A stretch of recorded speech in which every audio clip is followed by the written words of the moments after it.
বন্ধুরা, আজকের ভিডিওতে আপনাদের জানাবো ভগবান শিব ও অর্জুনের মধ্যে কেন যুদ্ধ হয়েছিল।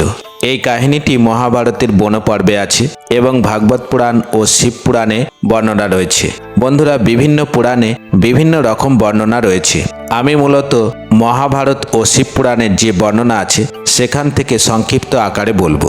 বন্ধুরা, শুরু থেকে শেষ পর্যন্ত দেখুন, অবশ্যই ভালো লাগবে। প্রথমে ব্যাসদেবের মহাভারত থেকে বর্ণনা করছি, তারপর ব্যাসদেবের শিবপুরাণ থেকে বর্ণনা করব। তাহলে বন্ধুরা, দেরি না করে শুরু করা যাক। দুর্যোধনের সঙ্গে পাশা খেলায় পরাজিত হন পঞ্চপাণ্ডব। তারা পরাজিত হয়ে রাজত্ব হারিয়ে দ্রৌপদীর সঙ্গে অরণ্য মধ্যে বাস করতে লাগলেন। একদিন বনের মধ্যে শ্রীকৃষ্ণ পঞ্চপাণ্ডবদের সাথে দেখা করতে এলেন। তিনি সেই পঞ্চপাণ্ডবদের উদ্দেশ্যে বললেন, দুর্যোধন বসে নেই, যুদ্ধের জন্য নিজেকে তৈরি করছেন। তাই আপনারাও এই 13 বছর যুদ্ধের জন্য শারীরিক ও মানসিকভাবে তৈরি হন। শ্রীকৃষ্ণ অর্জুনকে বললেন, পার্থ, তুমি দিব্যাস্ত্র খোঁজে বেরিয়ে পড়ো। এই কথা শুনে অর্জুন বললেন, দিব্যাস্ত্রের খোঁজে কোথায় যাব মধুসূদন? তখন তিনি বললেন, সমস্ত দিব্যাস্ত্র তোমার পিতা দেবরাজ ইন্দ্রের কাছে গচ্ছিত আছে। তারপর শ্রীকৃষ্ণ পাণ্ডবদের কাছ থেকে বিদায় নিলেন। অর্জুন জ্যেষ্ঠ ভাইকে প্রণাম করে দিব্যাস্ত্র খোঁজে তপস্যা করতে বেরিয়ে পড়লেন। হিমালয়ের কাছে নির্জন বনের মধ্যে একটি বিরাট গাছের তলায় বসে দেবরাজ ইন্দ্রের তপস্যা করতে শুরু করলেন। কিছুদিন তপস্যা করার পর দেবরাজ ইন্দ্র স্বর্গ থেকে দেখলেন তার প্রিয় পুত্র অর্জুন তাকে মর্ত থেকে ডাকছে। তিনি তৎক্ষণাৎ অর্জুনকে দর্শন দিলেন। অর্জুনকে জিজ্ঞাসা করলেন কি উদ্দেশ্যে তার তপস্যা করছে।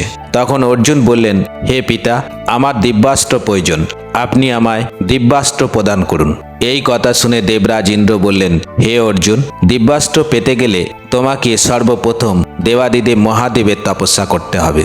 ভগবান শিবকে সন্তুষ্ট করে তার কাছ থেকে পাশুপত অস্ত্র নিতে হবে।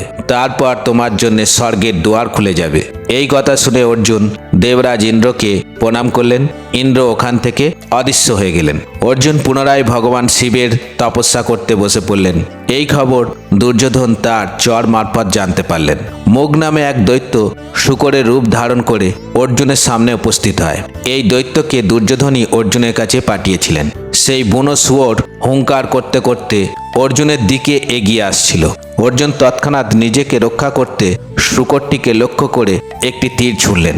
সেই সময় দেবাদিদেব মহাদেব তাঁর ভক্ত অর্জুনকে দৈত্যের হাত থেকে রক্ষা করতে উপস্থিত হয়েছিলেন। একই শূকরকে লক্ষ্য করে ব্যাদরূপী শিব একটি তীর ছুঁড়েছিলেন। দুইজনের তীর শূকরটির শরীর ভেদ করে এফোর ওফর হয়ে গিয়েছিল।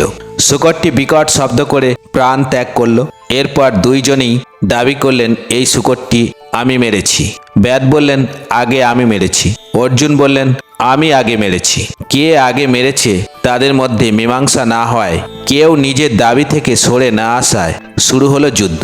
সেই যুদ্ধে অর্জুন যে বাণ নিক্ষেপ করেছিলেন সেই বাণকে ব্যাদরূপী শিব প্রতিহত করে অর্জুনকে এমন বাণ মেরেছিলেন অর্জুন আর নড়াচড়া করতে পারেননি। তখন অর্জুন বুঝতে পেরেছিলেন যে এই যোদ্ধা কোনো সাধারণ যোদ্ধা নয়। তারপর অর্জুন হাত জোড় করে সত্য পরিচয় জানতে চাইলেন আর বললেন, আমার আরাধ্য ছাড়া আর কেউ আমার এই রকম করুণ অবস্থা করতেই পারে না। তখন শিব ব্যাদ রূপ ছেড়ে আসল শিবের রূপ ধারণ করলেন, দিয়ে বললেন, আমি তোমার তপস্যায় সন্তুষ্ট হয়েছি, কি বর চাই বলো। অর্জুন বললেন, হে প্রভু, আমাকে পাশুপত অস্ত্র প্রদান করুন। শিব পাশুপত অস্ত্র দিয়ে অর্জুনকে আশীর্বাদ করে অদৃশ্য হয়ে গেলেন। বন্ধুরা, শিব পুরাণের বর্ণনা অনুযায়ী দুর্যোধনের সঙ্গে পাশা খেলায় পরাজিত পঞ্চপাণ্ডব রাজত্ব হারিয়ে দ্রৌপদীর সঙ্গে বনে বাস করতে লাগলেন। পঞ্চপাণ্ডবের কুঠিরে একদিন উপস্থিত হলেন ব্যাসদেব। পাণ্ডবরা ব্যাসদেবকে বললেন, দুর্যোধন আমাদেরকে খুব কষ্ট দিয়েছে, এখন আপনার দর্শন পেয়ে আমাদের সকল কষ্টের অবসান হলো। ব্যাসদেব বললেন, যারা সুজন ব্যক্তি তারা প্রাণান্তের পরও পবিত্র ধর্ম কখনো ত্যাগ করেন না। ধৃতরাষ্ট্র তোমাদেরকে অনেক কষ্ট দিয়েছে।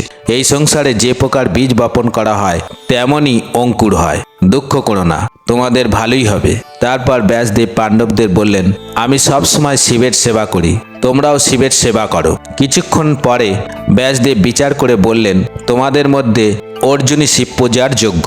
হে অর্জুন, তুমি ইন্দ্রনীল পর্বতে গিয়ে শিবের তপস্যা করো। ব্যাসদেবের উপদেশ মতো অর্জুন গেলেন ইন্দ্রনীল পর্বতে। সেখানে শিবের তপস্যা শুরু করলেন। কোনো এক সময় মুগ নামে এক দৈত্য শূকরের রূপ ধরে অর্জুনের কাছে গেল।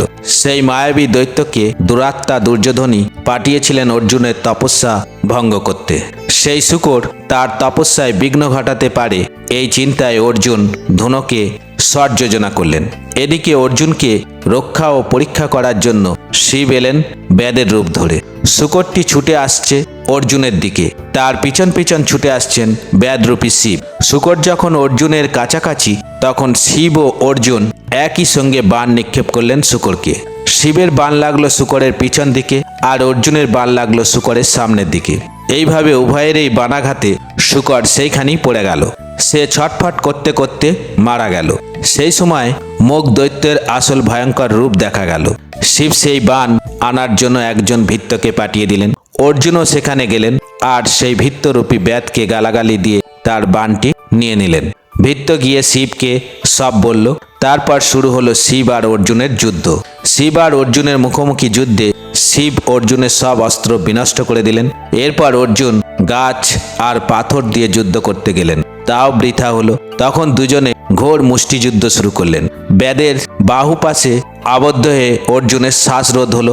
অর্জুন চৈতন্য হারিয়ে মাটিতে পড়ে গেলেন। কিছুক্ষণ পর চৈতন্য পেয়ে অর্জুন মহাদেবের মাটির লিঙ্গ তৈরি করে পূজা করতে লাগলেন। অর্জুন দেখলেন তার নিবেদিত মালা ব্যাদের গলায় চলে যাচ্ছে। যে ফুল বেলপাতা লিঙ্গের উপর চাপাচ্ছেন সেগুলি সব ব্যাদের পায়ে গিয়ে পড়ছে। মহাদেব ব্যাদের রূপ থেকে বেরিয়ে শিবের রূপ ধারণ করলেন। তখন অর্জুন মহাদেবের পায়ে পড়ে ক্ষমা প্রার্থনা করলেন। মহাদেব প্রীত হয়ে অর্জুনকে বললেন, পার্থ, তোমার অভীষ্ট বর চাও। অর্জুন বললেন, আপনার কাছে যে পাশুপত অস্ত্র আছে তাই আমাকে দিন। মহাদেব মূর্তিমান কীতান্তের তুল্য সেই অস্ত্র অর্জুনকে দান করে তার প্রয়োগ ও প্রত্যাহারের কৌশল শিখিয়ে দিলেন। তারপর অর্জুনের অঙ্গ স্পর্শ করে সকল ব্যথা দূর করে বললেন, এখন তুমি স্বর্গে যাও। এই বলে মহাদেব অদৃশ্য হয়ে গেলেন। বন্ধুরা, যদি ভিডিওটি ভালো লাগে বিধাতার কথা চ্যানেলটি সাবস্ক্রাইব করে রাখবেন। আজ এই পর্যন্ত, নমস্কার।